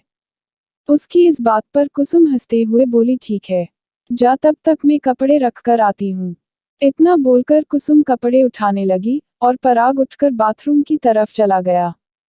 पराग ने पहले बाथरूम में मुंह धोया, उसके बाद रसोई में आया। मंजरी चाय गर्म कर प्यालियों में डाल रही थी। उसने एक गहरी नजर मंजरी पर डाली, वह बड़ी तल्लीनता से चाय कप में उड़ेल रही थी। पराग ने मन ही मन सोचा, कितनी मासूम है यह लड़की, देखकर कितनी ठंडक मिलती है। गंगाजल की पवित्रता और चांद की शीतलता का अनुपम समागम है इसके रंग रूप में। सादगी और खूबसूरती का मिला जुला संगम। तभी किसी के होने का एहसास पाकर मंजरी ने मुड़कर दरवाजे की तरफ देखा। पराग को इस तरह अपनी तरफ एकटक देखता देख मंजरी हमेशा की तरह असहज हो गई और इसी असहजता में कुछ चाय उसके हाथ पर गिर गई। आह, मंजरी हाथ झटकते हुए चीख पड़ी। उसकी चीख से पराग होश में आया। स्लिप पर फैली चाय और हाथ झटकती मंजरी को देख उसे समझते देर न लगी कि हुआ क्या है। आनन फानन में उसने मंजरी का हाथ पकड़ पास रखे जग में डुबा दिया। उसको हाथ जग में रखने को बोल, उसने फटाफट फ्रिज से बर्फ निकाली। अपना हाथ छुड़ाने की कोशिश करती मंजरी को लगभग खींचता हुआ आंगन तक लाया और वहीं पड़ी कुर्सी पर बिठा दिया और खुद अपने पंजों के बल बैठ हल्के हाथ से मंजरी के जले हुए हाथ पर बर्फ घिसने लगा। मंजरी की गोरी चमड़ी थोड़ी सी तपिश से लाल पड़ गई थी। उसकी जलन को महसूस कर पराग की आंखों में आंसू आ गए। वह लगभग डांटते हुए अंदाज में बोला, कितना हाथ जला लिया, ध्यान कहाँ रहता है तुम्हारा। हूँ मेरा हाथ छोड़िए साहब, मंजरी ने लगभग गिड़गिड़ाते हुए अंदाज में कहा। चुप, बिल्कुल चुप, अब एक भी लफ्ज नहीं। आप समझते क्यों नहीं कोई आ जाएगा तो आने दो, हाथ में चोट लगी है तो ट्रीटमेंट भी नहीं कर सकता। मैं विधवा हूँ साहब। मंजरी की आवाज में जैसे जमाने भर का दर्द छलक रहा था। पागल लड़की, दांत पीसते हुए पराग ने ऊपर की तरफ देखा। मंजरी आंसू भरी डब्बा आंखों से उसी की ओर देख रही थी। पराग की समझ में नहीं आया कि मंजरी की आंखों में आंसू तन की पीड़ा से है या मन की। उसकी आंखों में आंसू देख पराग ने अपनी आवाज संयत कर कहा, मुझे पता है मंजरी कि तुम विधवा हो, तो आपको कोई फर्क नहीं पड़ता साहब। नहीं मंजरी, मुझे कोई फर्क नहीं पड़ता, कोई क्या सोचता है मुझे नहीं पता। मेरे लिए तुम गंगा की तरह निर्मल हो, निष्कपट और दोष रहित। तुम जितनी तन से खूबसूरत हो उतनी ही मन से भी। पराग ने उसके दोनों हाथों को अपने हाथों में लेते हुए कहा। पराग की बातें मंजरी के लिए तपती दोपहरी में नीम की ठंडी छांव की तरह शीतल थी। समाज के बनाए नियमों में नित नई अग्नि परीक्षा देती मंजरी के मन को पराग की प्रेम भरी बातें जहां ठंडक का एहसास दे रही थी, वही पराग द्वारा उसके दोनों हाथों को पकड़ लेने से एक अनजाना सा एहसास हो रहा था। उसकी आंखें शर्म से धरती में गड़ी जा रही थी। जब शर्म उससे बर्दाश्त नहीं हुई तो पराग का हाथ छिटक वह हिरनी की तरह कुलाचे मारती हुई अपने कमरे की तरफ भाग गई। पीछे से पराग चिल्लाया, पागल लड़की, बर्फ तो लेती जा, जलन कम होगी हाथ पर मंजरी एक बार भी पलट कर देखे बिना कमरे में घुस गई। पराग ने मुस्कुराकर बड़ी अदा के साथ बालों पर हाथ घुमाया। वह मन ही मन गुनगुनाने लगा, आपकी आंखों में कुछ तो बहके हुए से राज है, आपसे भी खूबसूरत आपके अंदाज है। कमरे के दरवाजे से पीठ लगाकर आंखें बंद किए खड़ी मंजरी समुद्र की लहरों के बेग से उठती गिरती सांसों को संयत कर रही थी। आज से पहले किसी पुरुष का स्पर्श तो क्या, किसी की छाया भी उस पर नहीं पड़ी थी। ऐसे में पराग का स्पर्श उसे अंदर ही अंदर रोमांचित किए जा रहा था। बिस्तर पर लेट वह पराग के बारे में सोचने लगी, कितने अच्छे हैं साहब, कितना अपनापन है उनकी बातों में, कितना प्रेम है उनके स्पर्श में। किसी को भी अपना बना लेते हैं। बस इतना ही तो चाहा था उसने भी, थोड़ा सा प्यार, थोड़ी सी इज्जत। पर उसे तो इंसान होने का भी हक नहीं दिया उसके अपनों ने। और वह पराए होकर भी कितनी फिक्र करते हैं। तभी दरवाजे पर दस्तक हुई। उसने दरवाजा खोला तो सामने कुसुम खड़ी थी। क्या हुआ छोटी, जल कैसे गई? कुछ नहीं दीदी, बस जरा सी चाय गिर गई थी। आपको कैसे पता? मंजरी ने विस्मय से पूछा। पराग बोल रहा था। तू रुक, मैं अभी क्रीम लगा देती हूँ, ठंडक मिलेगी। नहीं दीदी अब ठीक है, जरा सा ही जला है। और दवाई लगा भी ली तो माँ जी को पता चल जाएगा। फालतू में छोटी सी बात का बवंडर बन जाएगा। ठीक है, मैं शाम के खाने की तैयारी करती हूँ। माँ जी भी आने वाली हुई। बोलते हुए कुसुम बाहर आ गई। उसके साथ ही मंजरी भी रसोई में चली गई। साहब चाय पीकर नहीं गए? सब्जी काटते हुए मंजरी ने पूछा। नहीं, थोड़ी देर में आने की बोल कर गया है। इसके बाद दोनों अपने काम में लग गई। थोड़ी देर बाद पराग और बाबूजी साथ बैठकर खाने का आनंद लेते हुए राजनीति पर चर्चा कर रहे थे। पास में बैठी माताजी दोनों को खाना परोस रही थी। पराग बेटा, हमें कुछ काम था। बातों का रुख मोड़ते हुए बाबू जी ने कहा, अगर तुम कर सको तो। जी बताइए चाचा जी। कल मुझे और तुम्हारी माता जी को 4 धाम की यात्रा पर जाना है। अगर तुम्हें तकलीफ न हो तो सुबह हमें पास के कस्बे तक छोड़ देना। इसमें तकलीफ किस बात की चाचा जी? सुबह कितने टाइम तक निकलोगे? खाना खत्म कर हाथ धोते हुए पराग ने पूछा। सुबह 6 बजे तक निकलना पड़ेगा, तभी बस मिल पाएगी। ठीक है, मैं छोड़ दूंगा, उठते हुए पराग ने कहा। उसके बाद चौकी आकर वह नाइट ड्यूटी के लिए तैयार होने लगा। सुबह से 5 बजे ही कांस्टेबल सुखराम ने उसे जगाया। सर, सामने वाला बुड्ढा आपको बुला रहा है। आंखें मलते हुए एक लंबी अंगड़ाई लेकर पराग ने सुखराम को नीचे चलने को कहा। थोड़ी ही देर में सीढ़ियों से उतरते पराग ने सुखराम को गाड़ी निकालने का आदेश दिया और खुद बाथरूम की तरफ बढ़ गया। कुछ समय पश्चात उसकी गाड़ी हवा से बातें करती हुई गांव की कच्ची पक्की सड़क पर दौड़ रही थी। बस के आते ही उसने उन दोनों को बस में बिठा दिया। साथ ही कुछ बिस्किट के पैकेट और पानी की बोतल भी पास की टपरी से खरीद कर उन्हें दे दी। चाचा जी ने उसके कंधे पर हाथ रखकर कहा, बेटा घर को तुम्हारे भरोसे छोड़कर जा रहे हैं। चाचा जी, जब बेटा कहा है तो भरोसा भी रखिए। इतने में बस चल दी। उन्हें घर के प्रति आश्वस्त कर वह टपरी पर बैठकर चाय पीने लगा। वह आज बहुत खुश था, अपने लिए नहीं, मंजरी के लिए, कुछ दिनों के लिए ही सही। वह स्वतंत्र है, अपने हिसाब से जीने के लिए। तभी एक बस आकर रुकी। उसमें से एक नवविवाहित जोड़ा उतरा। लंबे सफर की थकान उनके चेहरे पर साफ दिख रही थी। टपरी पर आकर वह दुकानदार से मंजरी के गांव से आगे वाले गांव के लिए सवारी के बारे में पूछने लगे। टपरी वाले ने हाथ खड़े करते हुए कहा, बाबूजी अभी तो वहां के लिए कुछ नहीं मिलेगा, कम से कम 1 घंटे आपको रुकना पड़ेगा। उधर लूटपाट ज्यादा होती है इन दिनों, इसलिए वाहन कम चलते हैं। लेकिन पहले तो ऐसा नहीं था। लड़की ने विस्मय से पूछा। हाँ बहन जी, लगता है आप नए आए हैं? टपरी वाले ने पूछा। जी हाँ भाई साहब, लड़के ने परेशानी से माथे पर हाथ फेरते हुए कहा। पराग काफी देर से उनकी बातें सुन रहा था। उन्हें परेशान होते देख उसने कहा, चलिए आपको मैं छोड़ देता हूँ। पति पत्नी दोनों ने संदेह की नजर से एक दूसरे की तरफ देखा। उनकी मनोस्थिति को भांपते हुए पराग ने अपना आइडेंटिटी कार्ड उन्हें दिखाते हुए कहा, परेशान न हो, मैं पुलिस वाला हूँ। शक के बादल छटते ही दोनों पराग के साथ जिप्सी में बैठ गए। रास्ते में पिछली सीट पर बैठे जोड़े को चुहलबाजी करते देख एक बार फिर पराग की आंखों के सामने मंजरी का शांत शालीन चेहरा घूम गया। लड़की की चंचलता को देख उसने मन ही मन सोचा, इसी की उम्र की तो है मंजरी, पर देखो कितना फर्क है दोनों में।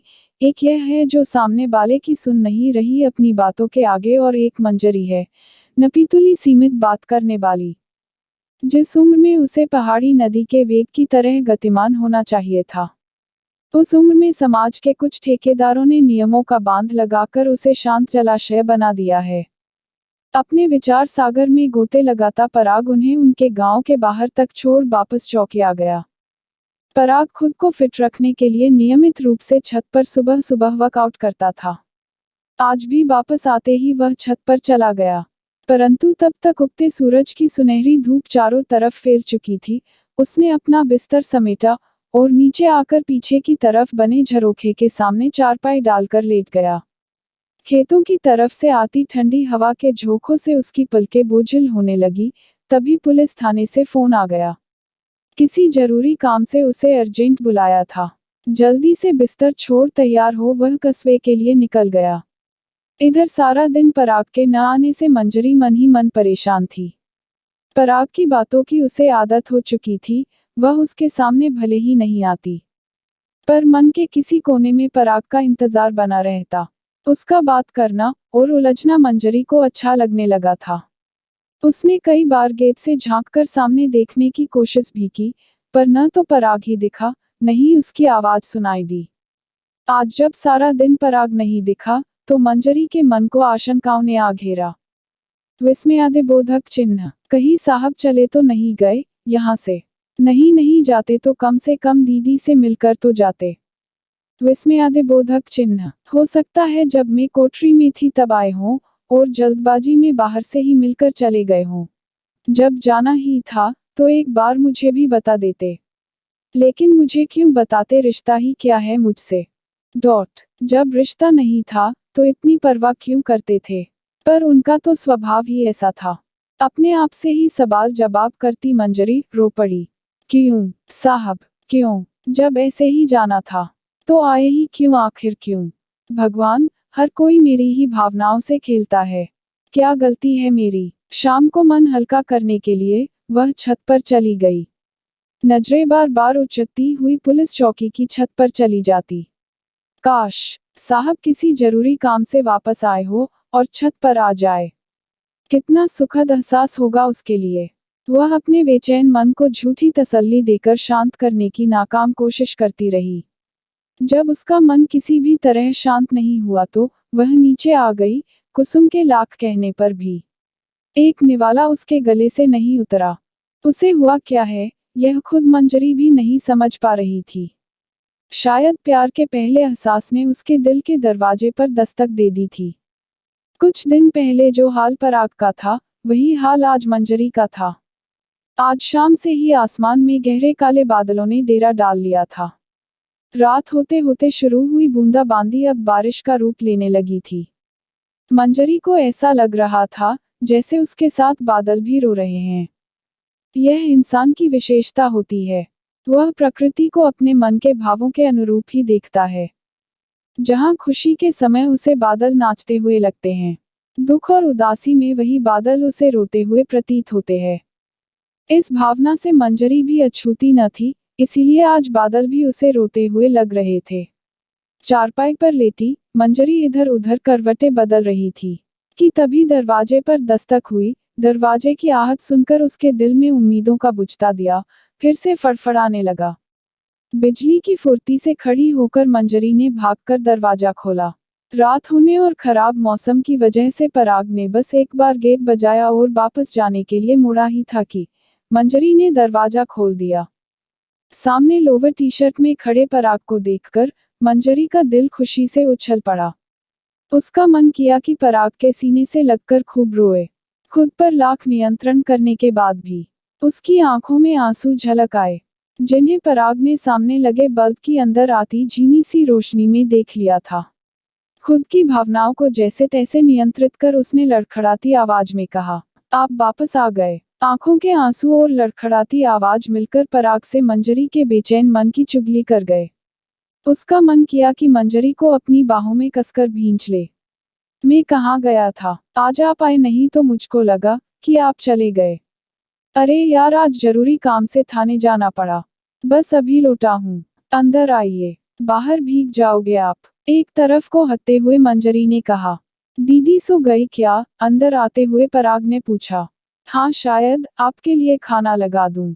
नहीं, खाना तो मैंने खा लिया, मुझे लगा आप लोग सो गए होंगे। आप लोगों ने खा लिया? उसके इस सवाल पर मंजरी तो चुप हो गई, पर उसकी खामोशी ने सब बयां कर दिया। चाय पियेंगे आप? अकेली चाय नहीं, उसके साथ 2 प्लेट पकोड़े भी, एक प्लेट आपके लिए और एक मेरे लिए। वह भी पराग स्पेशल। ओके, आप चाय बनाओ, मैं पकोड़े बनाता हूँ।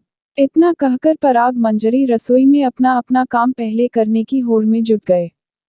थोड़ी ही देर में चाय के साथ आलू प्याज के गर्मा गर्म पकोड़े तैयार थे। मंजरी ने कुसुम को भी जगा दिया था। अब तीनों हल्की बारिश का मजा लेते हुए चाय पकोड़े का मजा ले रहे थे। सामने सुखराम स्पीकर पर तेज आवाज में पंकज उदास का गाना बजा रहा था। कोई दीवाना कहता है, कोई पागल समझता है, मगर धरती की बेचैनी को बस बादल समझता है। मैं तुझसे दूर कैसा हूँ, तू मुझसे दूर कैसी है। यह तेरा दिल समझता है या मेरा दिल समझता है। मोहब्बत एक एहसासों की पावन सी कहानी है। कभी कबीरा दीवाना था, कभी मीरा दीवानी है। यहाँ सब लोग कहते हैं, मेरी आंखों में आंसू है। जो तू समझे तो मोती है, जो न समझे तो पानी है। गाने के बोल पराग मंजरी की आज की स्थिति को बयां कर रहे थे। गाने को सुनने के साथ ही जहां पराग के होठों पर गहरी मुस्कुराहट बिखर गई, वहीं मंजरी शर्म से इधर उधर आंखें चुराने लगी। तो दोस्तों, आपको कहानी कैसी लगी हमें कमेंट करके जरूर बताएं। कहानी पसंद आए हो तो वीडियो को लाइक शेयर करें और चैनल को सब्सक्राइब करें। वीडियो को पूरा देखने के लिए बहुत बहुत धन्यवाद दोस्तों।